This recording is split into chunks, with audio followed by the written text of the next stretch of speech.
Good morning. Hello, आप कैसे हो? आई होप आप सब मस्त होंगे, स्वस्थ होंगे।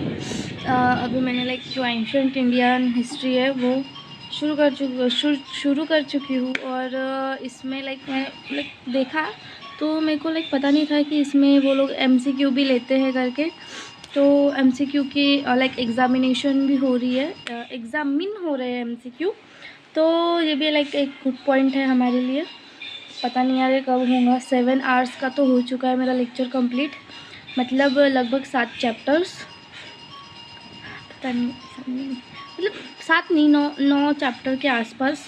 पता नहीं यार कितने चैप्टर है, तो इसमें पता चलेगा अभी सब चीज़ें धीरे धीरे। इसके जो नोट्स रहेंगे वो बाद में भी दिखाने, और बहुत बहुत बहुत ज़्यादा टेंशन है। और अभी पता नहीं यार और क्या चलेगा, कैसे चलेगा। और मैं सोच रही हूँ कि आंसर राइटिंग वाली प्रैक्टिस कर लूँ, मतलब कुछ तो यार नया सोचूँ, नया करने की इच्छा हो रही है। क्योंकि जैसे मैंने दिवाली पे बोला था ना कि कुछ नया करेंगे। वैसे तो कल का दिन जो था वो दिवाली के बाद वाला दिन था, जिसमें मैंने कुछ वीडियोस की एडिटिंग करी, एंशंट इंडिया पढ़ा, मेरी फ्रेंड के घर में गई, और जो मेन होता है, जो पढ़ावा होता है जिसमें ही बफेलो, मतलब उनको सजाया जाता है और पूजा करते हैं उनकी, भगवान जी के पास लेके जाकर। और मस्त छोटा सा प्रोग्राम जैसे ही होता है, छोटा सा एकदम। उसमें नाश्ता वगैरह या फिर जवन मतलब खाना वगैरह देते हैं। तो वैसे है। तो ये मतलब जो भी हाउस एनिमल हस्बेंडरी जो करते हैं, वो जनरली ये सब चीज़ें करते हैं। Animal husbandry in the sense cattle जिनके पास भी होती है वो। बस इतना ही था आज के लिए। और आगे का आपको आगे पता चलेगा। एंशंट इंडिया का देखो अभी मैं कर रही हूँ, पता नहीं कॉपीराइट आएगा या नहीं आएगा। कुछ ब्राइटनेस थोड़ी कम है ना, इसलिए देख रहे हैं 17 hours 36 minutes 47 minute 36 minutes 2 second. ऐसा है ये लेक्चर। और ये है स्टडी IQ वाला जो लेक्चर है। मैं डिस्क्रिप्शन में लिंक दे दूँगी इस जो ये है वीडियो है उसकी। भाई ये 17 घंटे का लेक्चर मैंने डाउनलोड करके रखा है। मतलब सोचो इतना डेडिकेशन होना चाहिए इंसान के अंदर। वैसे तो अभी और कुछ चीज़ें और चलती रहेगी, और फिर बाद में मामा के घर भी जाना है। तो मैं ऐसे सोच रही हूँ कि जैसे मामा के घर में जाऊँगी तो 1-2 दिन तो रुकूँगी मैं। तो उस टाइम पे मैं नोट्स को रिवाइज़ कर लूँ, और जो मेरा जो इससे पहले मैंने इकोनॉमिक्स का लिख के रखा था वो वाला भी मैं रिवाइज़ कर लूँ उस टाइम पे। ऐसा मैंने सोचा है। और मतलब जब भी मैं वहाँ से वापस आऊँ तो तब मेरा इकोनॉमिक्स का रिवाइज़ होने होकर रहना चाहिए। और मेरा जो एंशंट इंडिया वाला जितना भी मैंने नोट्स बनाए हैं, तो आज तो अच्छे नोट्स बन जाएंगे। जो 4th चैप्टर से लेके 9th चैप्टर तक के होंगे वो पूरे नोट्स बन जाएंगे मेरे। और बनाने ही है भाई मेरे को नोट्स, क्योंकि अगर मैं अभी नोट्स नहीं बनाऊंगी तो कब बनाऊंगी मैं? अभी जनवरी में तो फॉर्म आने स्टार्ट हो जाएंगे। There is so much of tension. और मेरी फिर से नॉन क्रिमिनल आने की है, तो वो तो अलग है, डॉक्यूमेंटेशन का काम थोड़ा बाकी है। और फिर से जो अप्रैल रहेगा अगले साल वाला, तो उसमें आई थिंक इसमें तो हो जाएगा यार। पर अगले जो अप्रैल है उसमें फिर से मेरे को इनकम बनानी पड़ेगी पापा वाली। और है बहुत सारे डॉक्यूमेंट्स वगैरह का अलग काम है। और एक काम जो है बाकी वो है आंसर राइटिंग वाला, जिसके मैंने पहले बोला कि मैं आंसर राइटिंग ट्राई करूँगी। वैसे तो मेरी आंसर राइटिंग अगर UPSC में या फिर MPSC में अगर आंसर राइटिंग जैसे फॉर एग्ज़ाम्पल अच्छे लिख रहे हो आप, तो 100% अगर मैं बोलूँ तो उसमें से 50 to 75% है मैं आ जाती हूँ आंसर राइटिंग पे। अगर मेरे को बेस्ट नॉलेज है उस कोई भी कॉन्सेप्ट का।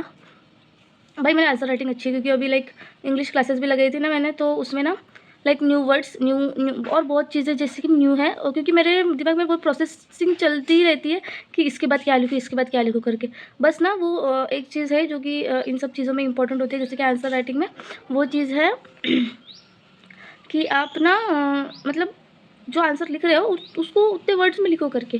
बट मैंने बहुत से लोगों से ऐसे सुना है कि उतने वर्ड्स में नहीं लिखा तो भी चलेगा, ज़्यादा हो गया तो भी चलेगा करके। बट नो भाई, आई थिंक जैसे बोला गया है वैसे ही करना चाहिए।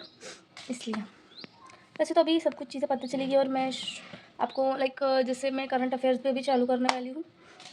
करंट अफेयर्स के लिए मैं दीपक यादव एजुकेशन ये वाला चैनल यूज़ करती हूँ। आई होप अगर वो एस्पिरेंट्स वगैरह हो तो आपको भी बहुत ज़्यादा पसंद आएगा चैनल भाई। और मैं रनिंग वगैरह सब कुछ बंद है। वो एक दिन गई थी मैं उस टाइम पे, तो सिर्फ वही दिन गई मैं, अगले दिन नहीं गई।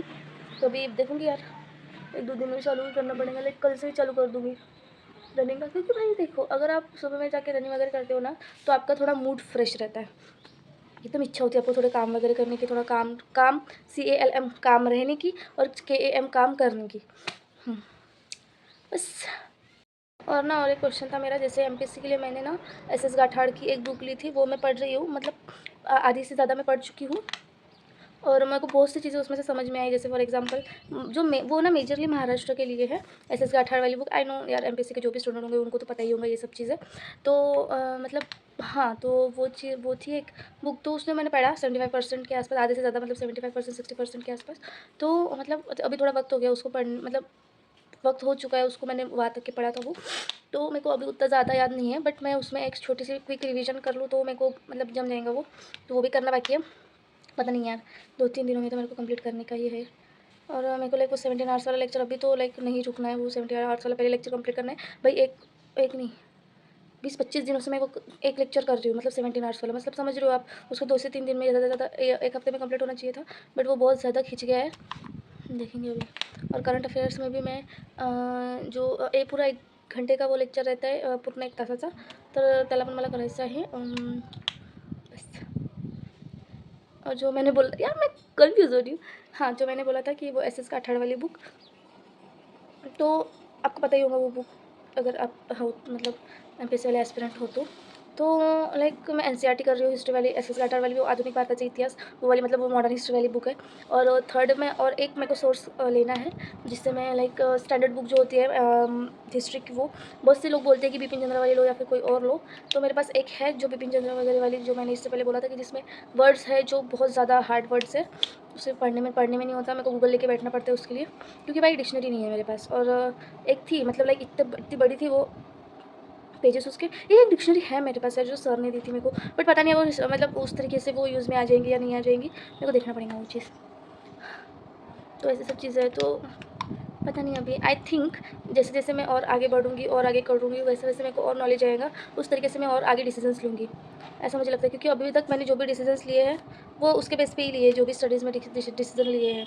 मेरा मुँह ना ऐसा ये हो रहा है, क्या बोलते हैं उसको, फंबल हो रहा है, फंबल। चलो भाई, आज के लिए इतना ही, आपसे मिलती हूँ, तब तक के लिए